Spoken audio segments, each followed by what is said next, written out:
waa qadiyad aad iyo aad iyo aad aniga iigu suntan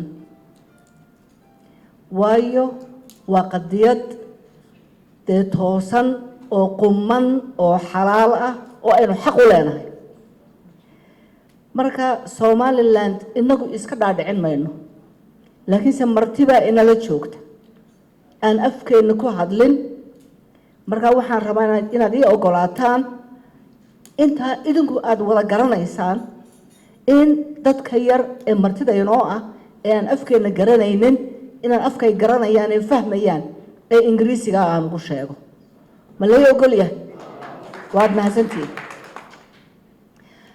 Good evening, ladies and gentlemen. It is a great honor to be in your great country again. I have visited Kenya many times, and if I tell you how long ago, you will not be able to believe it. This was in 1968, and I was a great and honored guest of your late President, Jomo Kenyatta, and his First Lady, Mama Ngina, who is here today and alive, and who remains a great friend. So coming back to Kenya is coming back to a country that has hosted me many times before and that I am always happy to visit each time I come here. We are here to talk about Somaliland, and people tell stories about the history of Somaliland. People give us different identities, and I'd like to tell you about the true identity of the people of the Republic of Somaliland. Now, in the Horn of Africa, we all know our continent, Africa, was partitioned into colonies and protectorates. And in the Horn, the French took a portion and called it French Somaliland, la côte française des Somalie. The next portion was taken by Britain, but it remained the only Somali territory that was never colonized. The name of that country was British Somaliland Protectorate. That gives it a distinct identity of sovereignty.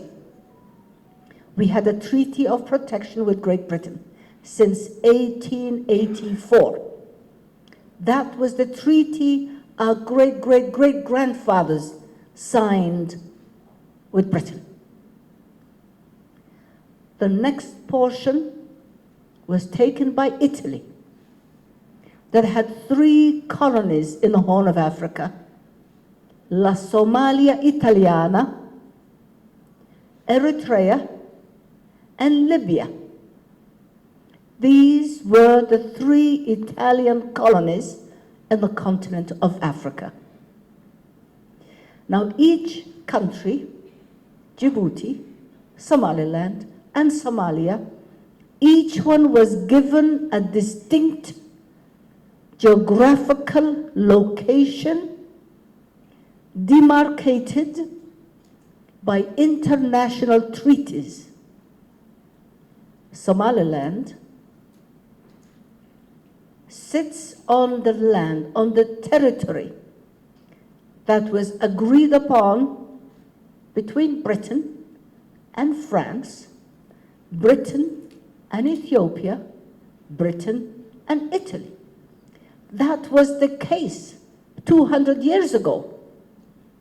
The people of the country were not consulted, but the colonial powers just took that territory they wanted to have and just agreed with the next one and said, this is the border between us. Italy, that's your portion. Britain, this is my portion. This is our land. This is our border. So the territory that Somaliland sits on today, the Republic of Somaliland, knowing full well that many of our people live outside of Somaliland. Where is the Hode? Where is the reserved area? But the international borders, boundaries, are untouchable. according to the African Union, Charter of the African Union, or the Organization of African Union, which preceded the African Union. And in that Charter of the African Union and the Organization of African Unity, it says that the countries of Africa should respect the territory that they inherited at the time of independence. Now that is the strength of Somaliland. Because many things happened in June 1960. And in June 1960, by the way, there were only 11 countries that were independent in Africa. And on the 26th of June, at midnight, at 0100 hours, former British Somaliland Protectorate became the territory of the independent territory of Somaliland. We became the 12th independent country in Africa. Madagascar, the island of Madagascar, became number 13 because we declared our independence at 001 minute on the 26th of June, and they celebrated their independence at 8 o'clock in the morning. So we are senior by 8 hours.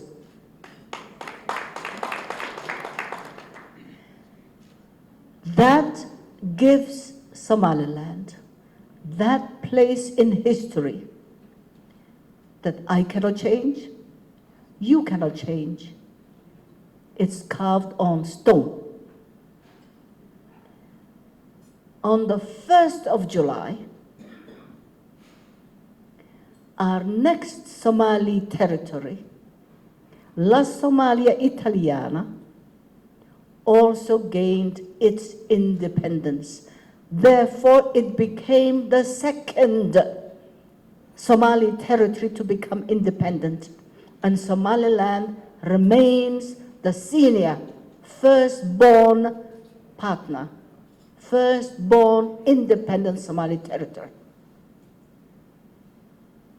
You cannot change it.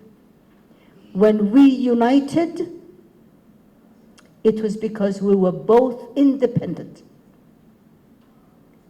We united because we wished to bring all Somalis together. We united out of love for each other, for our brothers, our neighbors. We share religion, we share ethnicity, we share sometimes, not all the time, we share language. Sometimes we share culture. Sometimes we look alike. Now these are facts. I cannot make them. You cannot make them. But in spite of all our differences, we united with goodwill. We celebrated.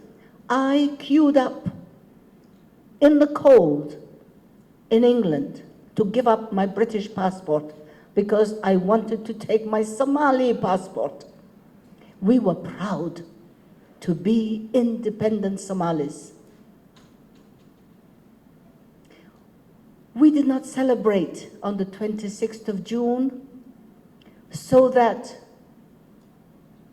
years later people would get killed for calling themselves that name.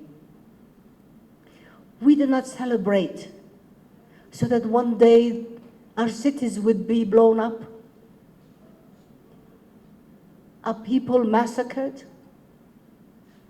the bodies of our people filled into mass graves? No, we did not. We united and celebrated because we hoped that union would bring strength and growth and development.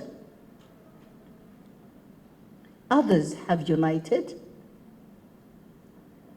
Others, take examples. Senegal and Gambia. Gambia speaks English. Senegal was a French colony. Like us, different colonial pasts, they united because they share ethnicity in many places, Mandinga and I don't know, tribes that I don't know. And they said, let us unite. They had the same emotion that we had in the 50s when we were campaigning for our union with the neighboring Somalia. They united. Goodwill, good intentions. Nobody marries somebody to say, oh, I'm going to marry this girl because I want to divorce her in 20 years' time. I want to marry this man because I hate him and I want to divorce him. People marry because at that time they believe that this is the partner you're going to share life with. Companies unite. You don't say, I'm going to join my company with that company because I want to fail. No. You unite, you marry, you form partnerships, you form unions because you hope that this will become good for all partners.